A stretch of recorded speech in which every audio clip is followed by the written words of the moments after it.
So the beginnings of your story, perhaps prompted by 3 religious traditions and Marian Anderson from Philadelphia,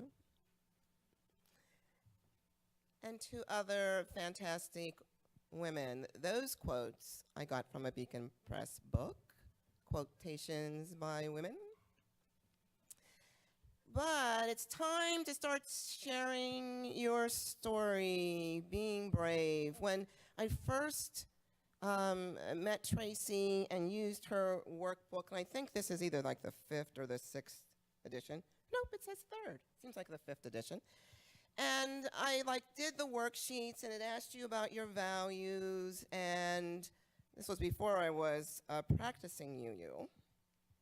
Born a Universalist, but I didn't know y'all existed. That's part of my story. But I did these worksheets, and I said, these are the things I care about, and top on that list was that I cared about the environment, and I wasn't given 1 dime to an environmental organization. What's up with that? And I looked at my list of what I cared about, and my spending and my money didn't have anything to do with what I was saying I cared about.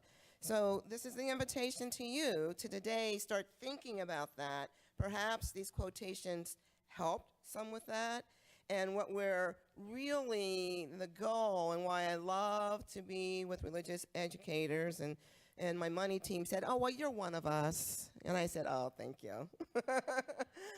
That we can change the world. Religious educators can change the world. So, but you got to know your own story first. So some of you are already on that path. Some are starting today. Maybe this session here will be like a little kickstart. And around the room, Pat and Laurel have mics for you to share what you're discovering this morning. Do not be shy. Because one of the wonderful things about conferences is you all have name tags on. Don't make me call on you. Okay. I just need to say one thing. Yes, Pat. We are taping the session, and for most of the sessions, the instructions are taped. But I just wanted to let you know that the cameras are rolling when you volunteer to share. Again, don't be shy. I know your name. I might call on you.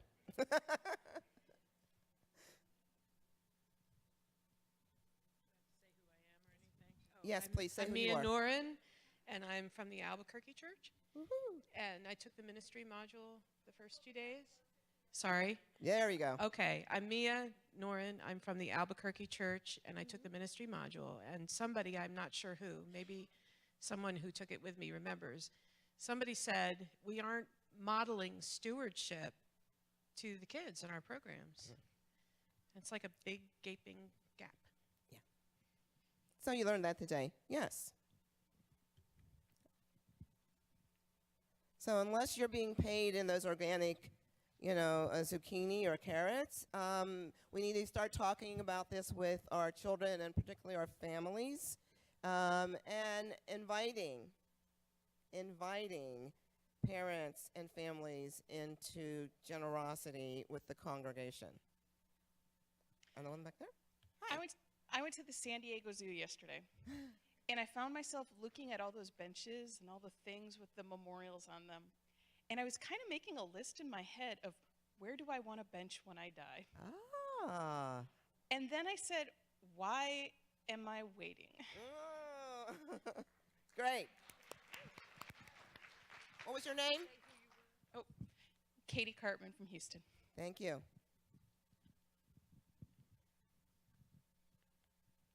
Well, Pat and Laurel might call on you because they're closer, but this is a time for sharing and stretching and growing and being brave. I'm Sarah Gibb Millspa. I'm with the Pacific Western Region and live here in San Diego. And Hi, Sarah. I was thinking the first quote about rich is better, that in my own family, where my parents were from different classes, kind of upper middle class and lower middle class, was not taught that rich was better. And in my dad's side of the family, there were very, very, very wealthy generations. The money didn't trickle down to us, but those were my least happy ancestors. And so I grew up feeling like, and perhaps this was reactive, perhaps this was jealousy toward all the money that they had and the private schools they went to and the fancy things they did. But I grew up thinking that that was worse. And I've actually had to wrestle with that in my own ministry. Was a settled minister of a congregation in a very wealthy town. And so I really needed to work on some of that sort of reactive, not being rich is better things that I was brought up with. Thank you, Sarah. Thank you, Sarah. Laurel's coming to you. Hi. Am I on? Yep. I'm Robin Mitskovich. I'm from Worcester, Massachusetts. All of these quotes kind of jumped to me because I grew up very poor, and I work in a city which is fairly middle to lower income. Our church, the UU Church of Worcester, does a lot of outreach to homeless families and to families on the margin.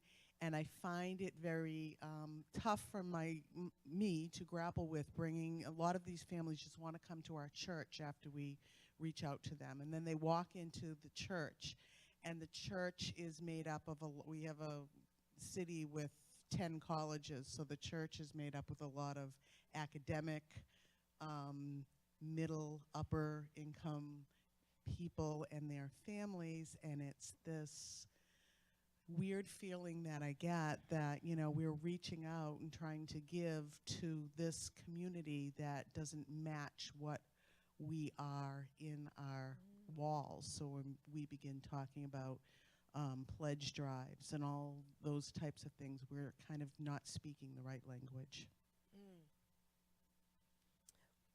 It's back. No, back to her. A question. So what might that language be? No, Laurel? Back to the woman from Worcester. What might the right or the inviting language be like? What is it now? What might it be like? You're saying it's like not as inviting, pledge drives. Right, not as inviting. It's kind of like assuming that these people who are homeless, who are in your church trying to be part of the community, can actually pledge financially. And, assuming that your turn right now is to, increase last year's pledge. I mean, what if there isn't such a thing, and how do we not alienate people? And because I know the feeling of feeling alienated because I am not a person or I was not growing up a person without any means to give. Right. Thank you. When I was working at that organization, Partners, one of the components of the work was asset-based community development, in which you invite people from where they are to share their gifts. It may not be money, but inviting people into that relationship, cherishing who they are. And I think that sort of our collective story for too long has been that Unitarian Universalists are wealthy people. That's been the myth or the story. And so like we base all of our congregational life on like perhaps the few wealthy or wealthier people who might bail us out. So like what if we invited everybody into participation? If that first principle is true, then we are going to celebrate equally the $1 and the $10,000. You understand what I'm saying? We are going to celebrate them the same. The joy that we experience from somebody giving from their heart is the same. We're going to experience that with them. They're giving from their heart. My partner, who is a minister, says, give until it feels good. But there was somebody over here. Yes. Annie Scott. My name You're is on. Annie Scott, and I serve as the religious educator in Golden, Colorado. Was raised in a two-parent family with one teacher income, and was raised well, I now identify with poor people, but am terrified I will appear poor. And I have become aware of an attitude that I think having money is immoral. And so I carry this judgment in my heart toward people who have money. Mm. So there's a very little margin of where it's okay for me to be. Oh, like I hear that. I hear that. If we're inviting people in, you know, we like work through our stuff, and that's what we can do as religious educators, work through our own stuff, know our own story, so that we can help somebody else know theirs. I mean, and I have asked people for like amazing amounts of money. And I was raised in a low-income household. It's like not about what I have. It's about having them be invited into the joy that is a thriving community in our congregation. We're inviting them in. I love the hands that are going up. Yes. My name is Catherine, and I'm from Canada. I'm from Montreal specifically. And one of the things that having heard all of you speak, and that I'm really looking forward to coming back and asking my congregation is, what do you have in abundance? And to be able to put that question to our community members and to find out whether what they have in abundance is time or what they have in abundance is zucchini. Because you know what? We have a community lunch once a month and somebody's got to buy the food. But if you have an abundance of zucchini, that's one less grocery store run that somebody's going to have to make. And I think, unfortunately, the danger in that question is that you're going to get, everybody's going to have time and zucchinis. And unfortunately, as we said, can't pay the electric bill with time and zucchinis. And so I think giving people the courage to, even though maybe they don't feel like they have money in abundance, and probably they don't have it in abundance in the way that we would normally think of that, but if you have more than you need, if you have, you know, Starbucks twice a week, you probably have more than you need. And when we define abundance in any way of having more than what it takes to meet your basic needs, and if we frame contributions to our communities in terms of that abundance, not necessarily just as money, I think we'll see a lot of people feeling more invested in the congregation and in the community.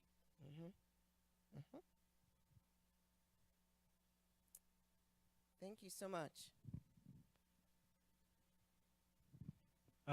Nathan Ryan, I'm one of the ministers in Baton Rouge, Louisiana. I'm glad you brought up the mythology of who we are. I was leading a class with about 10 adults, and they started talking about, well, we're all white upper middle class. I mean, you probably know the list. And so I asked them to think of a number in their head and promise me when they heard everyone else's answers they wouldn't change the number. And I said, what is the median? And I explained difference between median and mean. Median income in this church. And I had them go around the circle and say the median income. And the answers range from $35,000 to $150,000. And it was so exciting for me that I got that data that then I asked them to guess the percentage of the congregation that was atheistic, and that was 10% to 90%. And so, and also the incomes that they guessed were the median, I think were their incomes. So if we can't even agree on what our middle is, how can we get what one or two standard deviations away is?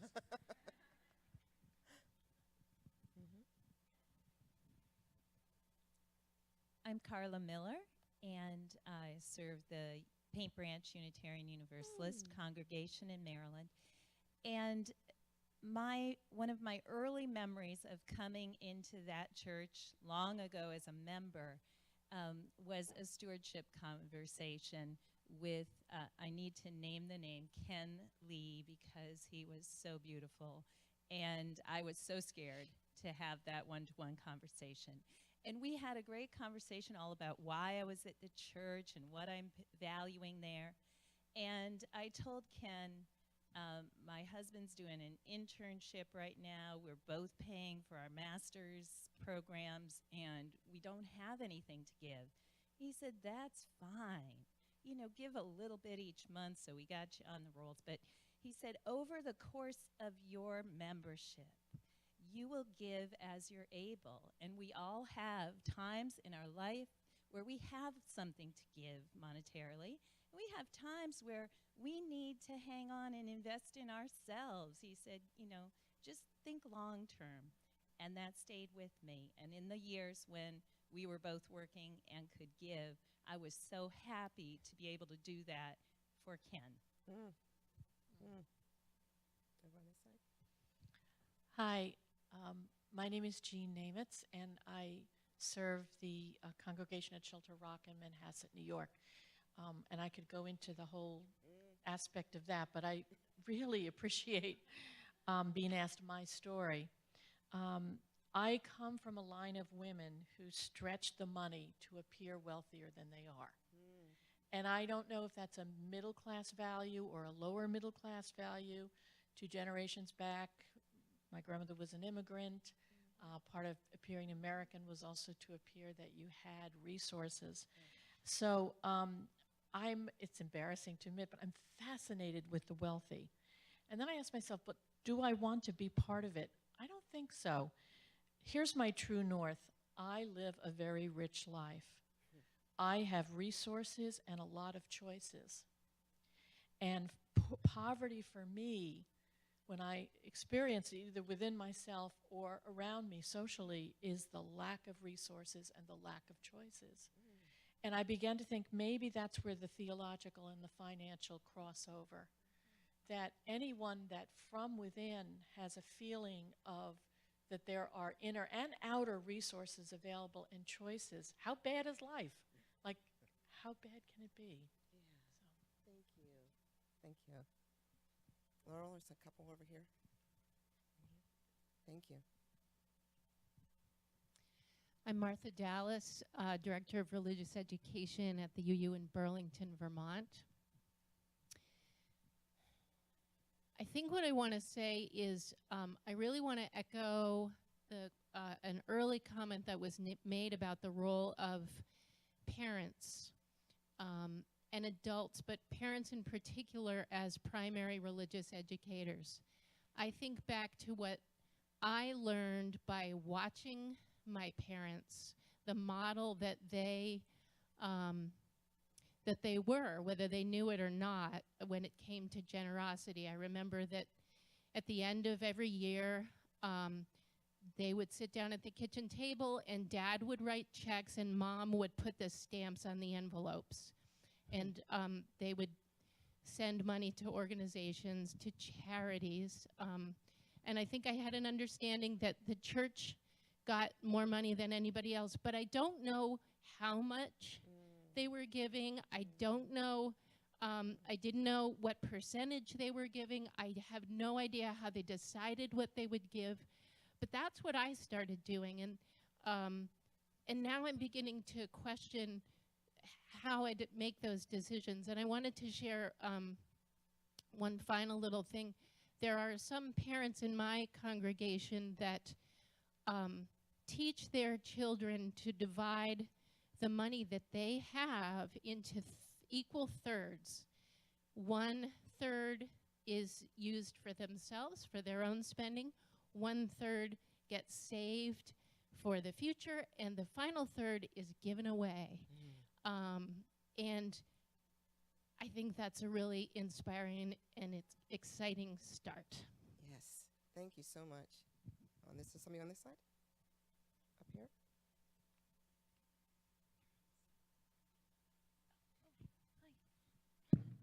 Hi.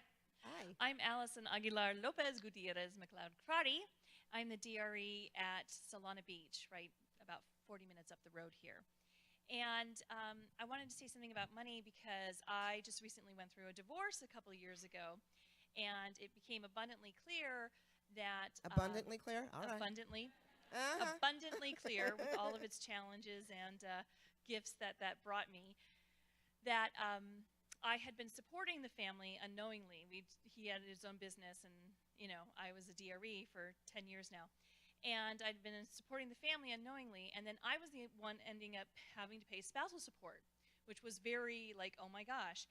And I come from a place of privilege in my congregation where I am full-time.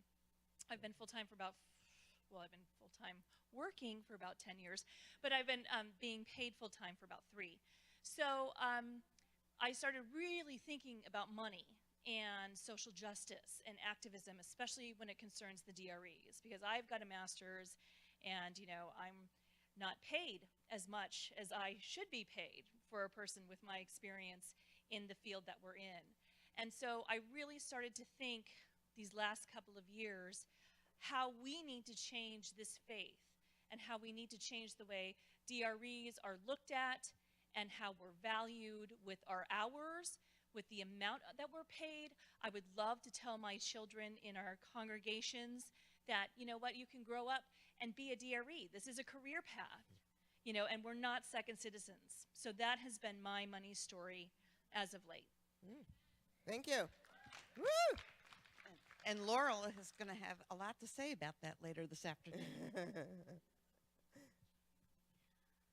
My name is Sarah Ahrens. I'm the DRE in Hunterdon County, New Jersey, and I just wanted to piggyback off of that because I think I am also a DRE. I have 20 hours, and I have 80 kids in a congregation of 140 adults. And every time I say that to people, jaws drop and they go, wow, that's a lot. But, there's a blood from a stone situation in our congregation where they haven't, they've said that they haven't had the money to do more hours or to do full time, even though they know that that's what needs to happen. And yet, as you're talking, I'm thinking, the congregations need to put its money where its mouth is, because amen. Can I get an amen on that? All because right. we've done a drive to buy a new piano for $10,000, and we've done a drive to fix windows for $20,000 here and there, and we've done many drives to fix many things in the congregation since I've been there, and this is one of those things that needs to be fixed. And so I think that's something that I can really bring back in an active way to say the congregation needs to know, not just the minister or the board where it stops with them and they say, sorry, nothing we can do. There is something they can do. And so I think that's going to be really empowering for me to bring that back. Thank you. Thank you. And it's important for us to remember and realize in those kinds of struggles that our allies are there. And to find our allies, the obvious place is the parents of the children in RE.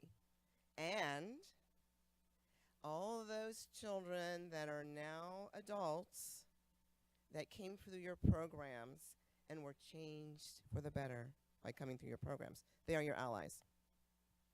I saw hands. Okay. It's interesting to hear these different stories. I started in this work about 1994. And a little bit before that, I was one of those people that walked into a UU church not really knowing that such a thing existed and kind of feeling at home in a place I'd never been before. And I grew up basically unchurched, and one of the first contacts I had within 2 or 3 Sundays of going was I was approached by the stewardship person asking me about making a pledge. And I was shocked. I had no history. I had no, I didn't know anything about it. And so my approach to responding was, well, what does it cost for me to be here? I should at least pay my own way. And that was my starting point. And through the years, there have been, different times now when you're an employee of a church and, do you pledge and help pay your own salary, or, it's that tricky thing. But over the years, I have increased my pledge, and it's mostly to other adjunct UU endowment fund and some other things. I always contribute to the scholarship fund, and there are lots of places you can go with your money and be generous. And looking at that arc of 25 years and how much I've personally grown, and somebody said something about that we don't do enough of this with kids in our program. Because of my first experience with being asked for money, that was one of the things I set out to learn about early on, and I've been doing that work with my children in my program through all these years very intentionally. And they tithe. They do a collective offering, and they tithe 10% that gets presented back to the church at the end of the year ceremonially. And it's been really good. And just to lift up Laurel's work over the years, one of your early curriculum about, I forget the title of it, but that was one of the places that I found great resources for expanding my own heart and understanding the process. And here we are 25 years later, still pretty much having the same conversation. So let's make this move. I can't tell who has the mic. Okay. Hi, I'm Aisha Hauser, and I'm at East Shore Unitarian Church in Bellevue, Washington, which is right outside Seattle. So one of the things that happened in our congregation maybe about 2 years ago is they started an income inequality committee because it was the Seattle $15 an hour initiative was on the ballot. And so I pointed out, I said, that's awesome. Here at East Shore, our minister makes 6 figures and our caretaker goes to the food bank. So why don't we start here? Oh, no, this isn't about here. So if we're we love fixing other people, right? So our board is made of people who pledge. Our committees are made of people who pledge. Where does our money go when you have the budget? So that's something that, I've been kind of pointing out, which they don't like, but I say it anyway. But the other thing so that's one thing is about the social justice work we do can't just be for outside. It should start at home, right? And I want to lift up Richard Nugent, who's a minister, Church Office of Staff Finances, who's been one of our best advocates, even when we're not in the room. He lifts up religious educators, so please know that. He fights for us. So I'm Karen Brown from the UU Church of Greater Lynn in Swampscott, Mass. And I served a church in Indiana, and it was in a very working class neighborhood. I think over 50% of the people who lived there and owned homes and rented were African Americans. And our church, you literally, people would say, oh, we can't afford a CD player for your program because, it costs $30. The money was so tight. But yet, 2 blocks down, they were building in this community of African Americans. It was an African American church. They built, it looked like a cathedral called Light of the World with fountains, and it was gorgeous. And I thought, and I still don't know how to answer the question why. Why is that we're complaining in our congregation and people who have no means are building beautiful churches? Well, like statistics and every research that is done around giving, and this is probably what Laura was going to say, is that people with the least are the ones that give the most percentage-wise of their available income. And you might say, well, why is that? And part of it is just like the culture, perhaps, but a big piece of it is understanding the value of institutions. So if people are not understanding the value of the institution that is your congregation, meaning all that you're doing, and I'm going to ask this question, do you do a program budget or a line item budget? Please say you do program budgets to show what you, as religious educators, are contributing to your congregation. Help people understand. And I don't mean in a transactional way, but somebody over here said her heart was opened. and she was able to give more generously. So that's our work, to help people open their hearts. Laurel. Okay. Hi, my name is Dolores Miller, and I'm the DRE at the All Souls Church Unitarian in Washington, D.C. Coincidentally, the All Souls monthly theme for October is generosity. Okay. So we've been talking a lot church-wide about generosity, including in all of our religious education classes. So this is a story about wise King Solomon. There was once a family of broom makers, and on the weekends, the young girl would take her brooms into the village and sell the brooms and bring the money back to the family. And one day, she was on her way back from selling all her brooms, and she passed a bakery. And the bakery smelled so good. And she thought, well, I have this money. I can go inside and just buy myself a little something. And then she thought, no, this money is for the family. This is not just for my pleasure. I must take this money back to my family. So she thought, well, I'm just going to stand in front of the bakery for a little while and enjoy all these wonderful smells. Well, when the baker noticed her doing that, he came out and he said to her, you can't just take advantage of the smells coming from my bakery. You have to pay me. If you want to stand here and smell my goods, you're going to have to pay for them. And so an argument ensued, and people gathered around, and finally wise King Solomon was called, and he said to the girl, okay, take your money out.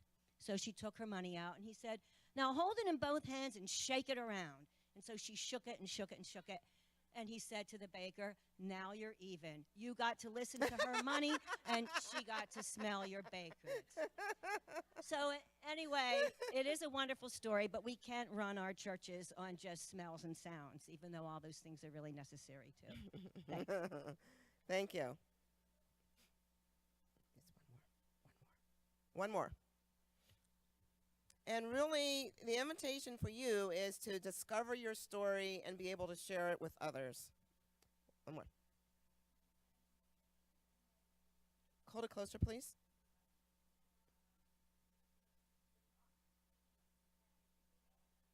Oh. Okay. I'm still Katie. Hi, Katie. Hi, sorry my back is to you. I'm from the UU congregation in Phoenix, and I have a hard time when we talk about stewardship because we're trying to be holistic and we're talking about volunteer work hours and in-kind donations and then cash philanthropy. And when we start to let those things like the zucchinis equal money, and when we make it all kind of give whatever way you can, as someone who grew up in poverty, I feel dismissed from the space of philanthropy. And I feel like, oh, well, we've made this space for you over here. But we know that percentage-wise, who gives the most and who gives the least. So even the language of stewardship for me personally and sitting here gets my hackles up because I don't want to do stewardship. Yeah, I want to help in the garden, but I also want to give you the cash I have. And so I'm feeling that struggle. Right. And so this is an opportunity to find the language that works for you and ignore the rest. I mean, like, really. Stewardship is a word, just a word, but it's really an invitation to be in community. The next slide. Can't really see that, can you? Really what we discovered in our storytelling this morning was sort of like about scarcity and abundance. And big surprise, if we're thinking that there is not enough, everything that we create is just going to reinforce that. But if we believe, really believe in abundance and that collectively we can get where we need to go in our communities and in our congregations, it just increases. We're talking about asset-based community development, where we're also talking about something that a lot of your congregations have worked with, appreciative inquiry. If we're going to focus just on what we don't have, that's what we're going to get. If we focus on the abundance and the gifts that can be offered by everybody, we will have an abundant community life. I think that's the end of my part, right? All right. Can I get another amen? All right.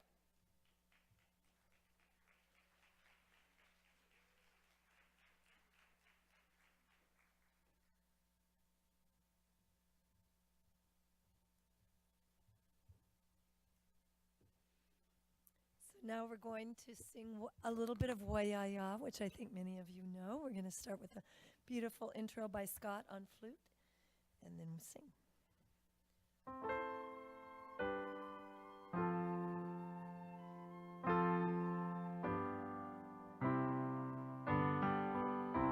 If you'd like to move in some way, feel free. If you need to stand, if you need to sit or stretch while we sing.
So we started with our Unitarian Universalist story around money. But for the next bit of time, we're going to dig a bit deeper into our personal stories.